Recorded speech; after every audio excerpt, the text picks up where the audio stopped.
தபசு காலத்தின் முக்கிய காலத்துக்குள் இன்று தொடக்கம் காலடி எடுத்து வைக்கின்றோம். பரிசுத்த வாரம் என்று நாம் இதை அளிக்கின்றோம். தபசு காலம் தொடங்கின நாள் தொடக்கம் இன்று வரை, ஏன் இந்த வாரத்திலும் கூட தினமும் திருச்சிலுவை பாதை என்ற பக்தி முயற்சியில் ஈடுபடுகின்றோம். முக்கியமாக வெள்ளிக்கிழமைகளில் நாம் திருச்சிலுவை பாதையின் பக்தி முயற்சியில் நாம் பங்கு கொள்கின்றோம். இந்த திருச்சிலுவை பாதையில் பல பாத்திரங்கள் வருகின்றன. அவற்றை பற்றிய நாம் சுபங்களாக தியானங்களாக ஒப்புக் கொடுத்தோம்.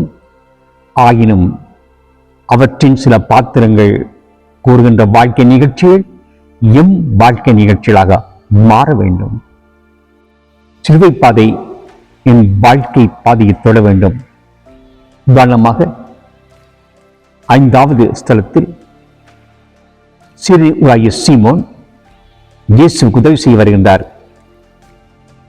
நம் வாழ்க்கையில் அடுத்தவர் சுமையோடு, பாரத்தோடு, தீரத்தோடு, துக்கத்தோடு வாழ்கின்ற பொழுது எம்மால் ஏதாவது செய்ய முடியுமா? ஒரு கண்ணீரை துடைக்க முடியுமா? விழுந்து கிடப்பவர்களுக்கு வாழ்வு கொடுக்க முடியுமா? இதை போன்று நாம் அடுத்தவருக்காக வாழ வேண்டும் என்ற உணர்வில் வந்து அவற்றை வாழ்ந்து காட்ட வேண்டும். அப்போது இன்றைய காலத்தில் நாங்களும் நவீன சீராகிய சீனாக மாறுவோம்.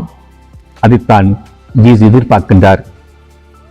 நாம் அடுத்த கட்டத்துக்கு போகின்ற பொழுது வெரோனிகா என்கின்ற ஒரு பெண் ஆண்டவரது நிலை அறிந்து அவருக்கு உதவிக்கரம் நீட்டுகின்றாள்.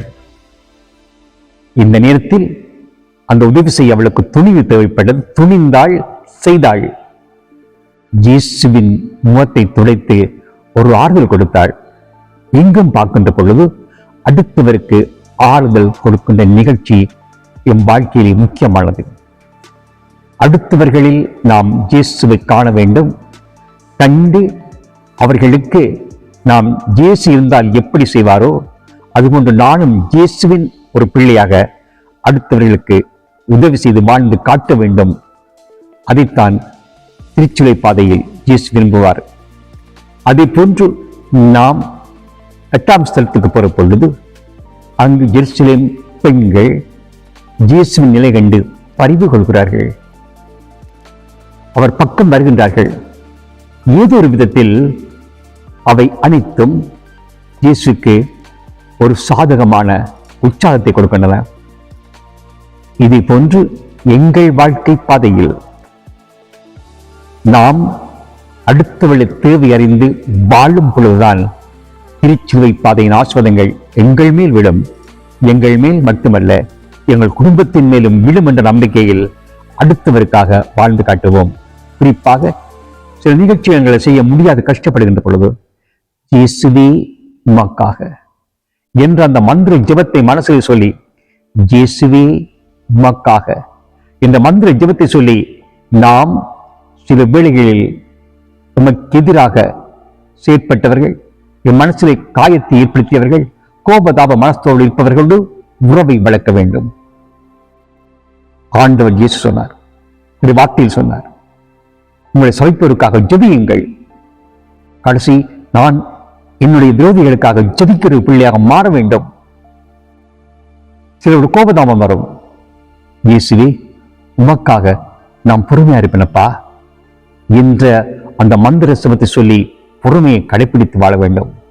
வாழ்க்கைதான் வேதம் என்பதை அறிந்து இதை வார்த்தை எதையில் நாம் சொல்கிறதோ அதை வாழ்ந்து காட்டுங்கள்.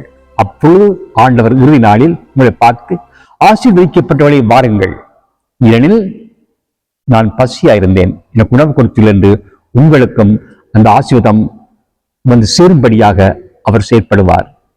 ஆமீன்.